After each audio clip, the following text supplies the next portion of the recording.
All right, we're going to call to order the City of Wilmington's Board of Adjustments meeting for Thursday, January 16th, 2025. It is 1:03. Before we start, I'm going to read the Board of Adjustments introduction. Hearings before the Board of Adjustments are quasi-judicial in nature. Decisions of the board are based on the record of these proceedings. To grant a variance requires concurrent vote of 4/5 of the members of the board. To reverse or modify a determination of an administrative official requires simple majority. Evidence submitted to the board for review becomes part of the record. Appeals of the board decisions are to the Superior Court and are based on the record. Appeals must be filed within 30 days of the date of filing of the board's order in the Planning Division. A hearing before the board is conducted in accordance with the rules of procedure. Those who want to testify in the case are sworn in as witnesses. The chairperson recognizes those who want to testify or their attorneys for representation for evidence during the hearing. To ensure that all testimony is properly recorded, please come forward to address the board, state your name and address, and speak clearly.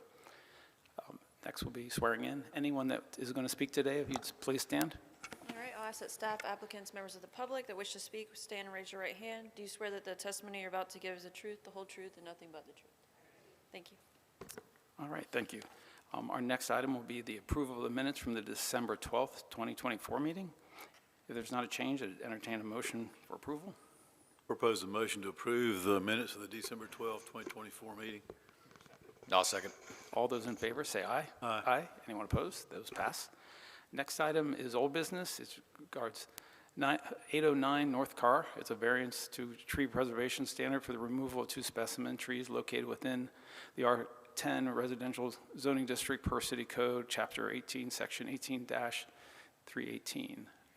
The applicant has requested to continue this item to the February 20th meeting.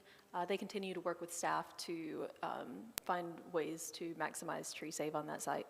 All right, there's been a request for a continuance. Is there a motion for that approval?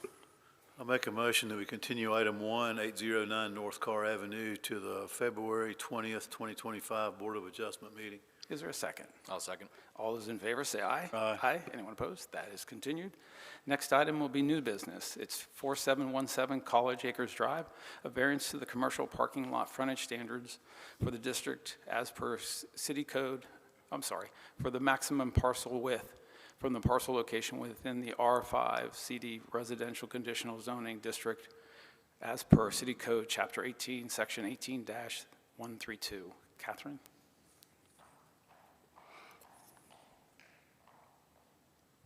Thank you, Chairman Huffis. Yes, this item, 4717 College Acres Drive, this is a property that was rezoned from R15 to R5 CD to allow the construction of 2 triplex structures. The applicant has since applied to rezone the property again, this time to community business, to allow the construction of a commercial parking lot, which is considered a parking lot that's not incidental to another use. That rezoning would be heard by the Planning Commission on February 5th, 2025. You can see the surrounding zoning to the north, regional business. There's R15, a multifamily to the east, office and institutional to the south, and community business to the west. This is the applicant's site plan that was submitted. Commercial parking lots are permitted in the community business district, but it's subject to conditions that are set forth in Land Development Code section 18-132. That does include a maximum lot frontage of 75 feet. The subject property has 100 feet along College Acres Drive, so they would require a 25-foot variance from that frontage requirement. This matter is set for hearing before the Board of Adjustment today, January 16th, 2025. The applicant is also present with a brief presentation for the board as well. I'm happy to answer any questions that you may have of staff, and I would like to submit the case summary and all attachments into the record. Okay, the only question I've got, I noticed on the plot plan that it says Half Moon Lane going down the center. What is that, an easement, or what is that exactly? It would have been the access for the 2 triplex units that were approved as part of the rezoning from R15 to R5. Thanks. All right, anybody else? Any questions? All right, thank you. Thank you. All right, we'll acknowledge the applicant. Good afternoon. My name's Cindy Wolf, and I'm the authorized agent for the owner of the property. Certainly was part of the rezoning to the triplexes, but overall the the entire area around there is a complex called the Cottages on College Acres, which is apartments, primarily student apartments. And what we have found is that not only the issue of parking is an issue, certainly with a project like that, the part of it across the street was actually commercial district mixed use, and unfortunately the commercial entity of that use was not successful simply because of the problem with parking and not being enough of it. So we are in the process, so whatever we accomplish today will be conditional upon, of course, the city council approving the rezoning. But rather than adding 6 new units, potentially of 24 bedrooms, we believe that the better use of this parcel would be a commercial parking lot. In standards, this is just a little bit of schooling, just so that we know what we're working with. As far as a single aisle, double loaded parking lot, the dimensions are as we're seeing here, basically a maximum of, a dimension of 60 foot total from pavement to pavement. In the scenario per section 1832, that's 75 foot width. Certainly, the parking lot could vary back and forth, but generally speaking, we try to keep parking lots at least 5 feet off of the property line, simply because it is a regulation in the code that there is 10-foot separation between. So it just seems fair, 5 and 5, rather than 2 and 8 or whatever. So what we're working with is a 60-foot parking lot module. As Catherine showed, 4717 is the parcel we're talking about. What we've got at 4709 is an office building, but you see a single aisle, double loaded parking area. 4711 is a commercial parking area that was permitted prior to the LDC change.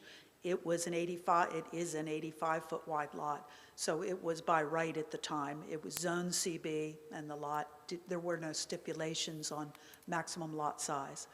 The next lot at 4713 is basically just a single aisle, single loaded. It's only 60 feet, and they couldn't go from lot line to lot line. So this is the proposal we have that's going into the rezoning process. It would be for a commercial parking lot. It's single aisle, double loaded, and ultimately it is still the purpose to just have a 60-foot wide parking lot. All that this means is on a 100-foot wide parcel, we just have more area for the buffer along the southeastern side and separation from the office building on the northwestern side. Right down the street, we've got the other commercial parking lot. This is just some pictures of it, and so it would look the same. So basically what I'm finding as I went through this is certainly that the hardship condition peculiar to the property is its existing size. In either the R5 or the CB, yes, the parcel could be subdivided into 2 50-foot lots, but because of the module of a parking lot, it doesn't serve any purpose. As far as the criteria of why the 75-foot was selected, I can only surmise the purpose was so that any commercial parking lot's frontage on a street would only be perpendicular, the single aisle, the double loaded. That way you didn't have cars parking facing the street, having headlights, that sort of thing. You wouldn't have larger parking lots with multiple aisles. But the 75 is a little bit arbitrary because in the O&I district, which allows commercial parking lots, in the RB district, all of those lots have a minimum of 80-foot wide. So any of those by right uses would have to come to the Board of Adjustment anyway. So we just feel that with the site plan as a condition of approval of this variance, which is the perpendicular layout, the fact that it is only the 60-foot, and that provides for the street yard landscaping, that allowing this latitude to the specific requirement would not adversely affect the spirit, purpose, or intent of the code, nor pose any public safety issue. So I'd be happy to answer any questions you might have. Any questions for Ms. Wolf? Anybody? All right, we'll probably have some in a Certainly. minute. Thank you. All right. Anything else from the city before we? Not at this time. Okay, thank you. We're going to go into the evidentiary hearing. This is for anyone that's a non-party that would like to add any additional information that is pertinent or substance in nature. Is there anyone that'd like to speak? All right, seeing that we don't have any, we'll go ahead and close the evidentiary hearing and come back. Is there anything else from the city? No, thank you. Questions? Anybody?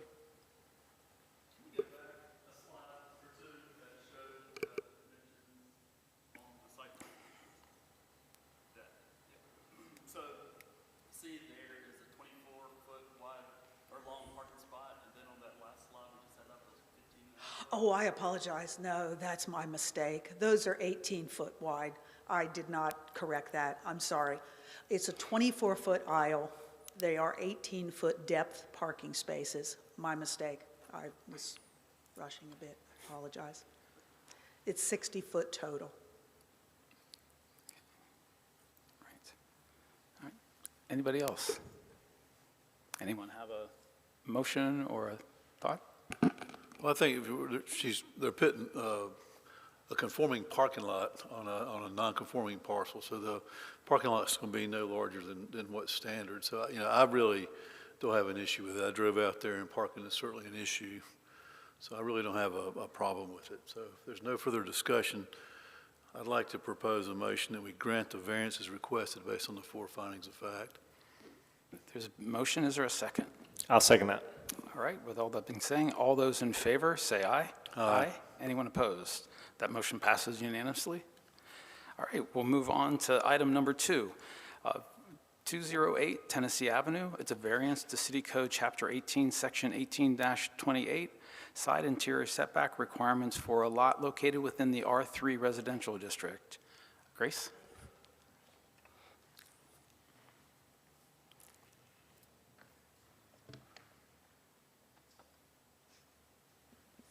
We're just getting the PowerPoint pulled up. No worries. Good afternoon, Mr. Chairman, members of the board. I'm Grace LeMay, Associate Planner with the City of Wilmington. Today we are discussing 208 Tennessee Avenue, which is zoned R7. The lot is currently vacant. Within the R7 district, newly created lots must contain at least 7,000 square feet and have a minimum lot width of 50 feet.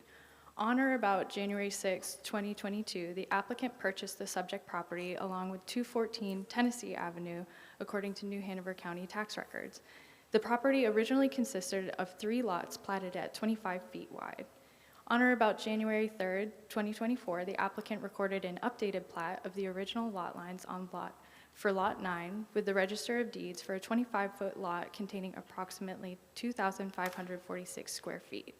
The applicant has proposed to develop the property for a single dwelling use with roughly a 18-foot wide structure. Pursuant to Land Development Code Section 1828, the required setbacks in the R7 district are a minimum of 10 feet in the front, 8.5 feet on the interior sides, and 20 feet in the rear.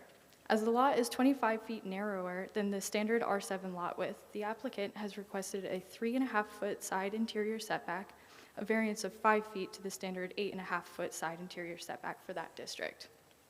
Additionally, the applicant has requested a 10-foot rear setback, a variance of 10 feet to the standard 20-foot requirement. The applicant states that strict enforcement of the ordinance would impose an undue burden on the owner and render the use of the property significantly constrained or impractical. At this time, city staff has not received a site plan showing the proposed dwelling with the reduced setbacks as requested. This matter is set for hearing before the Board of Adjustment on January 16th, 2025. I'd like to submit the staff report and all attachments to the record, and I'm available for any questions, and I believe the applicant's representative is here as well today. All right. Anybody have any questions for Grace at this time? Is off-street parking required in this? I believe so. They are not located within the 1945 corporate limits. Okay, thank you. One question that if they were in the 1945, there could be like a percentage, the setbacks could be a different situation. If they were located right. within the 1945 corporate limits, Yeah. there are some allowances for reductions on those setbacks, but since they're not, they don't apply in this Right, instance. okay. All right. Well, a 3.5-foot setback allow for off-street parking? I mean, there seems to be no way to have off-street parking unless it's in front of the home. Right, and at this time, we have not received a site plan showing the proposed dwelling or a driveway or any parking at this Okay, time. thank you. All right, anybody else? All right, thank you. Thank you. All right, we'll recognize the applicant or the applicant's representative.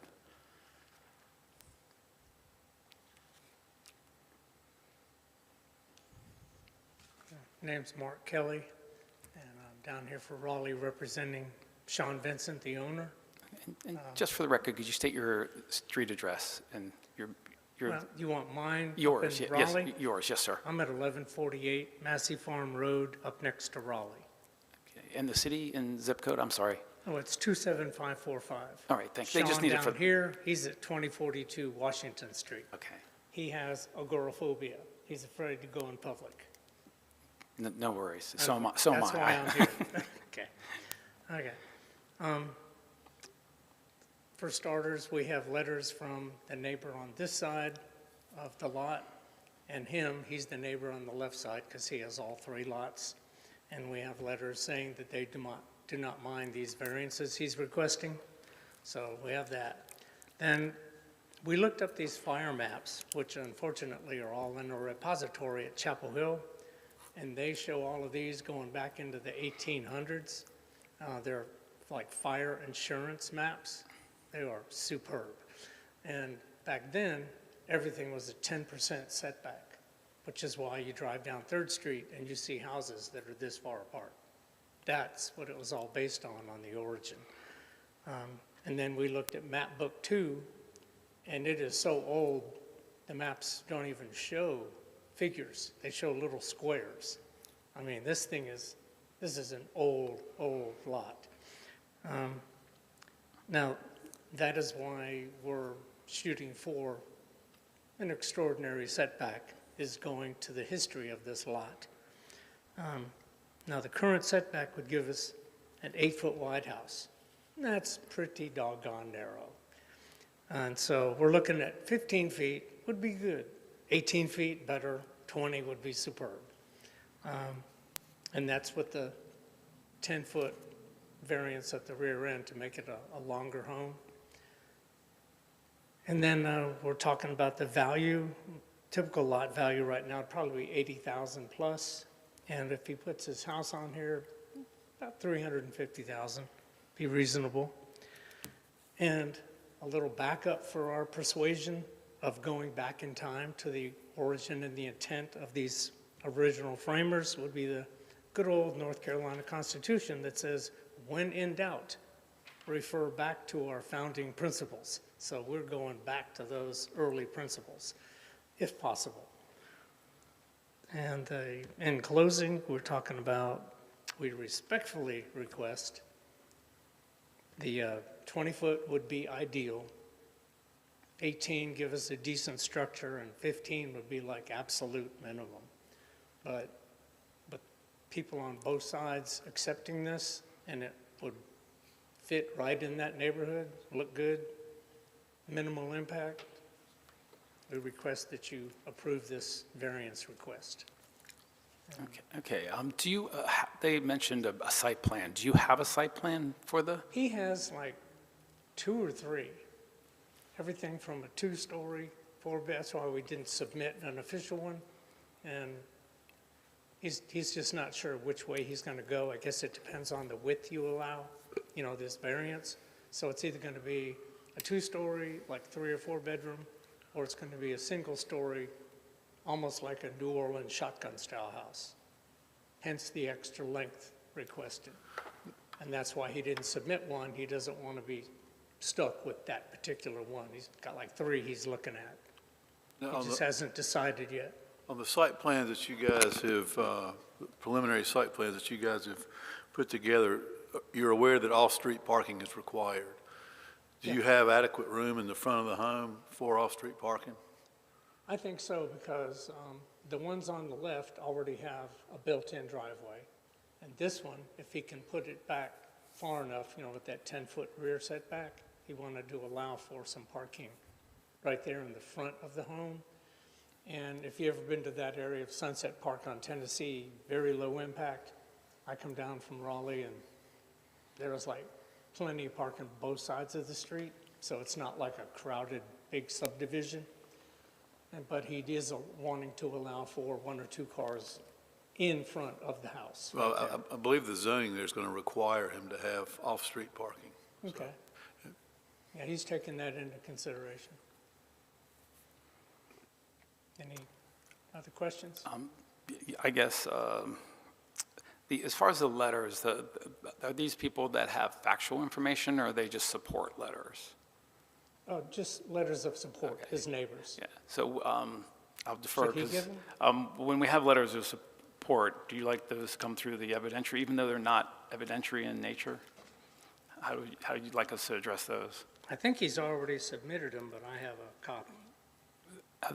We have not seen them, but Does staff have the letters? Have you, or are they part of the file at this point?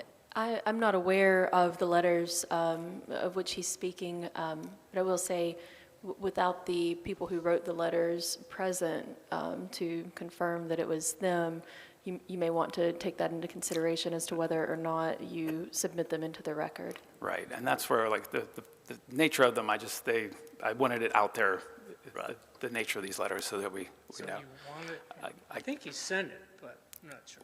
Because you brought them up, what we'll do is we'll have them reviewed, we'll look at them, and we'll take them in consideration of what the content is of those. So if Okay. you want to give them to Casey first, and then we'll go from there on that. And while she's doing that, we might have some other questions for you. Anybody have questions for Mr. Kelly? And, all right, anybody? Or did you- I saw you moving. I did have a quick question. So the adjacent neighboring lots, do you have any idea what their setbacks are, or how far they are off the property line on the front setback? Just so we can have a point of. It says, the one to the right, the people I just gave them the letter, theirs is a pretty small house, and it looks like they're at least 15 feet from the house, from the fence. And then there's some big trees along that fence, and in the back, there's another neighbor that we don't know back on that side. And Sean has the structure to the left, 214 Tennessee. I'm just curious, if we were to grant the variance to have a closer setback, how far out of the line would you be on the adjacent property owner's structures?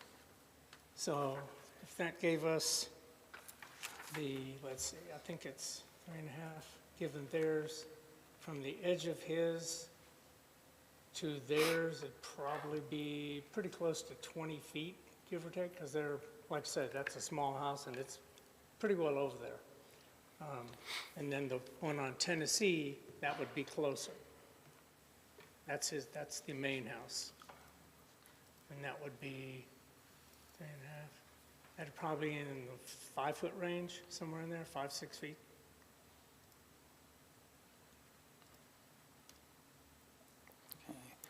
Anybody else have questions of Mr. Kelly at this time?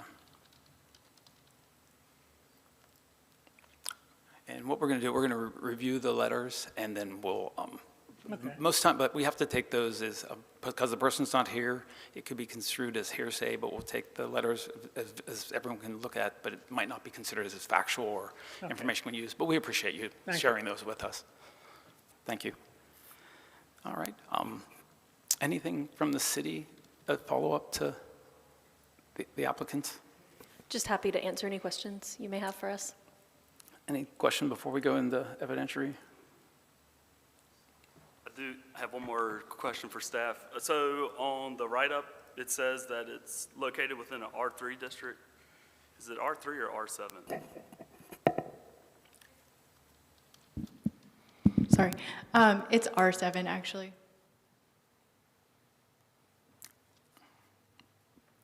Yeah, you're right. On the agenda, it's actually, it says within an R3 district, so we will want to make that correction. Good catch, thank you. So the city's presentation shows R7. It does. It's just the It's just the agenda that yeah, shows R3. yeah, exactly. It's just clerical purposes. All right. All right, if there's no questions, any more questions, we'll go ahead. All right, we're going to go ahead and open up the evidentiary hearing to see if there's anyone that has any factual or substantial information relevant to this matter. And seeing that we don't have any, we'll go ahead and close the evidentiary hearing. Anything else from the applicant? Mr. Kelly, do you have anything else you want to share? I'm sorry, we can't hear you, and they have to be able to record it.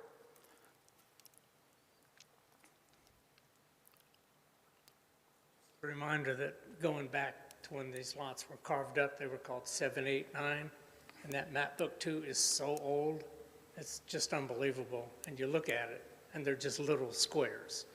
It's just amazing. But back then, it was either no setbacks or 10%, which would be, in this case, 2.5 feet, 2.5 feet, and, you know, that's a pretty good setback, 10%. And that's how we're basing this, because it's so old. I mean, it predates 1945. And those original fire maps are even older. They're going to the 1860s. And that's probably the best maps in all of North Carolina.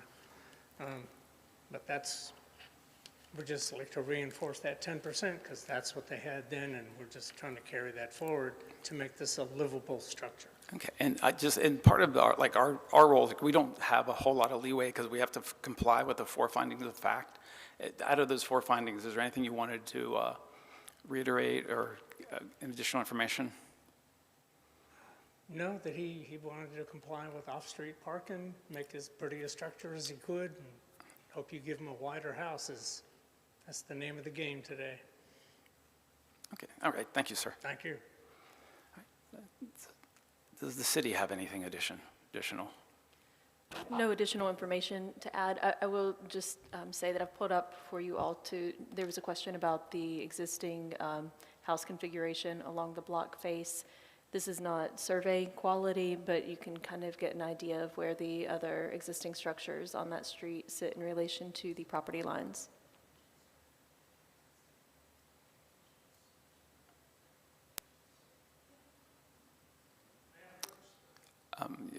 Yes, sir.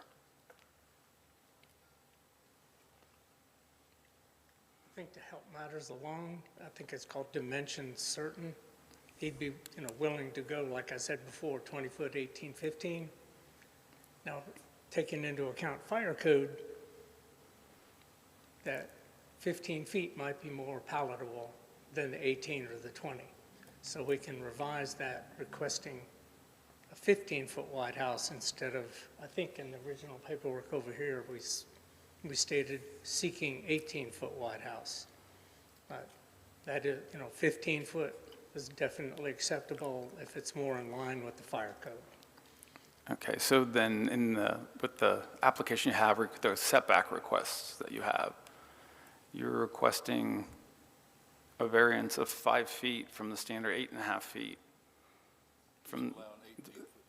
Okay, so that would be an 18-foot structure. And then for the rear, you're asking for a variance of 10 feet yeah, the rear. versus the 20. Longer house, yes. Okay.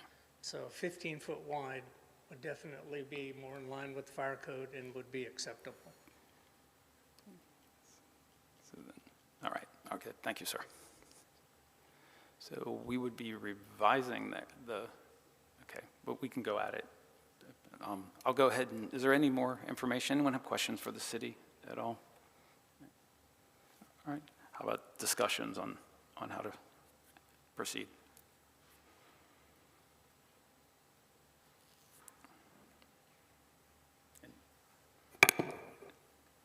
Open to any? I'll go first. I'm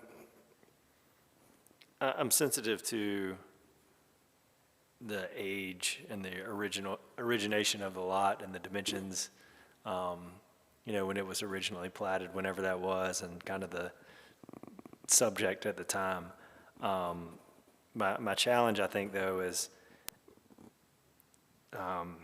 making some of these tweaks on the fly, understanding exactly. I don't know that I have a clear vision of what's being requested visually, and then, whether I can make a decision off of that based on the 4 findings of fact. I don't want to put any more burden on the applicant, but having a better graphical understanding of what's being requested, I think will be helpful. I would agree. I think a site plan is important for us to see, because off-street parking is required by zoning. And it may be advantageous to continue this to February 20 and have you supply us with a site plan if you're in agreement. If you would come up to the microphone for it, that'd be great. If that would be a good idea to continue this, so he can revise it and do a better sketch and site plan with a 15-foot structure, we can do that, and then reschedule. Yeah, And, you know, I think the site plan's important because, you know, you'd say, well, we're going to try to put parking in front of the house. Well, you can't try. You know, you have to. So I think a site plan is very important in this case. All right? yeah. As the applicant, you'd like to request So do I have to move for a continuance? You just have to ask us for a continuance. Okay. Well, we request to continue. And are you good continuing it to the February 20. 20 meeting? Will you have that by then? That sounds fine. All right. Okay, there's been a request for that. So we just need a motion for approval of that continuance? I'll make a motion to continue this item to the February 20th meeting. And a second for that. Second. All right, all those in favor say aye. Aye. Anyone opposed? We'll see you in February, sir. Thank you very much. All right, that's our last item. Is there anything else from the city? Nothing further from the city. Thank you. All right, thank you, everyone. We're adjourned. Thank you.